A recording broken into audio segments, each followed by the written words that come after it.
Oregon kicks off against Northwestern at 9 a.m. Pacific time, their time. And they cruised to a win. Now, was it the prettiest win? No. And I was skeptical of the idea that Oregon was just going to effortlessly come in here and cover. Playing at Northwestern, especially while their field is under construction and they're playing on Lake Michigan, you get some interesting weather conditions. It's a sleepy place to play. And for Oregon to get up at 9 a.m. and play after traveling across several time zones and states was a lot to ask. I picked Oregon to cover regardless because I thought Northwestern was that bad. And indeed, they were. But much like last season where Oregon was up 31-0 on Michigan State and dominated them, Northwestern got the backdoor cover. I think that's one of the most cursed terms in college football. The backdoor cover. That's what Northwestern got. They had 2 rushing touchdowns, a really long rushing touchdown that really sealed it. Northwestern covered the 27.5-point line, but really Oregon, at one point they led 34-0. They were clearly the better team from start to finish. This team has the argument to be the best team in America for sure, and I have been a defender of Oregon from really day one of 2025. I was more of a doubter of them in 24, I think for some understandable reasons, but I was wrong. Before I resume, please like, share, subscribe, hit the notification bells, and comment your thoughts down below. I love your engagement.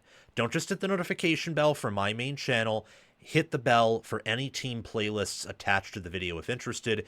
If your team is not there or you're not interested, please navigate to my home channel page, check out the playlists tab. Your team will be there if it's a Power 4 team, and hit the notification bell so that you can get notified when I cover that specific team. If you want additional content, bonus content, sign up as a paid member of the channel with the appropriate tier. I also give priority reply to members.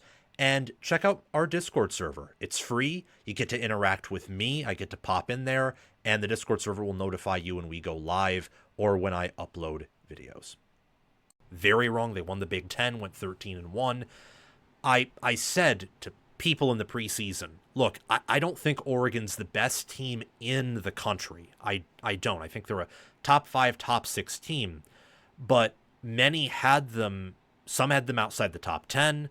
Some had them, 8, 9, 10. And I said preseason, look, if you are a dedicated football fan and you think Lanning is an elite coach or at least a great coach, with how they've recruited, with the staff they have, with the strength and conditioning they have, and with how Lanning has, look, every single year, his team has improved win-loss-wise because of his coaching. Because of his coaching. Every single year, they have not improved in terms of how good of a team they are in power ratings. I'm convinced to this day 2023 Oregon beats 2024 Oregon pretty handily. I think that team had a much better offense, and I think they had better parts of their defense. I'm utterly convinced that team, handily beats roster to roster 2024 Oregon. But 2024 Oregon might beat them because I think 2024 Lanning was a better coach than 2023 Lanning. And I think that with what they did in the preseason, transfer portal moves, the fact they brought in the highest quality class with several true freshman potential impact players, mainly Brycen Moore, but some others as well, like Naeem Offord. And they also had a really good class the year prior of some guys that were going to start. I thought to myself, they're giving really talented players, first team reps. Dante Moore with Will Stein is a great combo. And I just trusted the recruiting and coaching. And look where we are. Now Oregon's first in FPI. Oregon is tied with Penn State, close to Ohio State, ahead of Georgia and Texas in national title odds. And they beat Northwestern in a similar fashion that Penn State's been beating their opponents. Like, you walk in, you're a bit sleepy, and you come away with a really good win where you win by 3 touchdowns. You win by 3 scores. Now, that doesn't mean there aren't any concerning factors here. In the same way that I think Aller being this off, even though I think the playbook is very limited for Penn State, I think they're hiding things for this Oregon game. But irrespective of that, Aller has looked very shaky. That's concerning. Penn State has had moments where it feels like their defensive backs don't know how to put the lid on offenses if offenses get past Penn State's defensive front. With Oregon, I do have some things that I took issue with preseason wise and throughout their first few games. And it came up against Northwestern. It would be shocking to the average fan that Northwestern had the more successful ground game than Oregon. And yet they did. And that's really me not just taking the final box score, because that was inflated in favor of Northwestern. Northwestern did not lose this game by 20. They lost it by 30, 31, 34. However, just a quick aside, however, Northwestern was able to run for 178 yards and 2 touchdowns. That's not adjusting for sacks. You adjust for sacks in this game, they ran for 190 yards for 5.4 yards per carry. And they had a rushing success rate. Listen to this. They had a rushing success rate. Let me find it here. Now I'm driving myself absolutely mad. They had a rushing success rate of, I think, it was a pretty high percentage here. And while I'm finding it, I'll just tell you, they were in the 76th percentile in expected points added per rush. Northwestern was. They had a higher EPA per rush than Oregon did. Just straight up higher. Now, their passing attack was awful. They averaged minus a half expected point added per drop back. I mean, Preston Stone was terrible. 7 QBR, one of the worst interceptions I've ever seen. Had a botched, he was patting the ball and he patted it out of his hand. Crazy. I mean, it was bad. He was bad. I would actually go as far to say that Northwestern has not upgraded their quarterback situation at all. I would go as far to say that.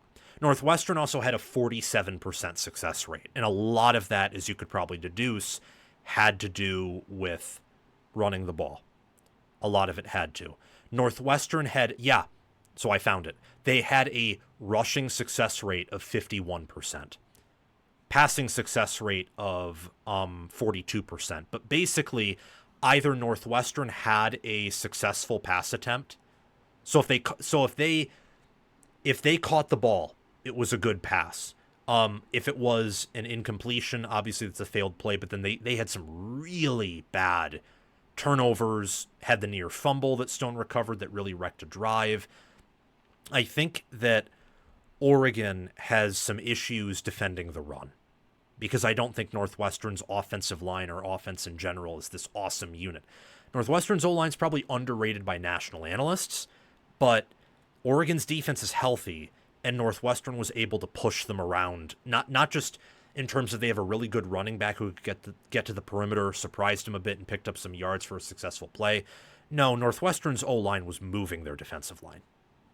They were. So that's something to keep in mind. But at the end of the day, Oregon had an 80% power run success rate, and they didn't give up any sacks. So Oregon's offensive line also moved a solid Northwestern defensive front. Ultimately, I think that, look, a win's a win, especially when it's on the road against a limited opponent. You go in, you beat them up, and you emerge victorious. My only question about Oregon is, do you have any concerns? Because I just listed my main concern, but do you have any of them? Let me know in the comment section below. And for sure, I think Preston Stone is a total bust. I don't know how you can have a 7 QBR against Oregon, and then against Tulane you throw 4 interceptions. And then against your FCS opponent, you don't do anything against them. You look like, you score 30-something points, allow, I think, a field goal or maybe a touchdown, but it's not like you're Indiana or Oregon who easily hammers their FCS opponent. No, yours took effort. I think that Oregon is a wagon who can contend for that best team in the country. Dante Moore, look, he's making off-platform throws to the sidelines where it's put only where his receiver can get it. He's processing the field, the defense. He's going through all of his potential options, his routes. He's He's reading the defense. He understands his offense. He's efficient. He's poised. He got out of some situations, too, where Northwestern got pressure, and he evaded it and made good plays. Dante Moore could be the best quarterback in America. There's a reason he's top 5 in Heisman odds right now, and Oregon hasn't really played anyone. Whittington was out for Oregon. That affected their rushing offense a bit, but they were still able to run for, over 5 yards per carry, sack adjusted, and 3 touchdowns. Dyer Hill Jr., Jaden Lamar, Jordan Davison, Mekhi Hughes just had 1 carry for 5 yards. I thought he would be an All-American, but their running back room is so deep that they can have Whittington go down and really kind of not skip a beat there. I will say, as a final closing thought, to hark on really the questions or key point for each team and then to branch off into the reactions for each. I think Northwestern's defense and lines of scrimmage is good, and they had a well-coached effort. That was a good game plan they had against Oregon. I said it after the Oklahoma State game that Oregon's rushing defense is not this elite unit. There's a reason Northwestern was running the ball the way they were, even sometimes on 3rd and medium. Like, they knew they could win there. If they can figure that out against much weaker opponents, because Oregon, who knows, Oregon could be better than Penn State. Oregon could be the best team they play all year. Maybe Northwestern finds a track to getting close to going bowling, or maybe going bowling. As for Oregon, I do think that run defense, and even to a certain degree the run offense, because Northwestern was able to, they were able to create 4 tackles for loss despite not getting any sacks. And remember, in the same way that Northwestern had a long run of 79 yards, Oregon had a long of 76. You take those away, and they ran pretty evenly with each other for under 5 yards. And for Northwestern, you'd expect that. You'd like it to be less given Oregon got sacks, but it is what it is. Oregon comes out with a win. For Oregon, I'm pretty concerned in relative to big games, but especially against Penn State, who they probably have the Big Ten's best offensive line outside of maybe Oregon. I think those are the best 2 O-lines in the Big Ten by a mile, I would say. Against them, with their running backs, the fact that I think Aller is more mobile than the first 3 games suggests, they're just not letting him pull the football, and Penn State has shown off some really creative ways of getting their players the football within really short yards, like wide receiver runs. They're clearly hiding things for this game. This is going to be their Super Bowl. I think it's the same thing for Oregon, too. Oregon has some wrinkles that they haven't showcased yet that they're going to try to use to beat Penn State. But Penn State has an elite defensive front, and they have, I would say, an elite offensive front. I don't quite know if Oregon is there, and that concerns me a bit for that matchup. However, the caveat to that is every team has at least one team that matches up with them very well. I don't know if anyone else outside of maybe ex-Oregon Duck head coach Mario Cristobal's Miami Hurricanes have that exact matchup edge over Oregon. Ohio State's offensive line is really good in pass protection, but their run blocking is suspect, and their defensive front linebackers elite, but I don't think their defensive line is particularly elite or nearly. It's probably a good, maybe great at best unit. So I don't think they have that matchup edge over Oregon in the trenches.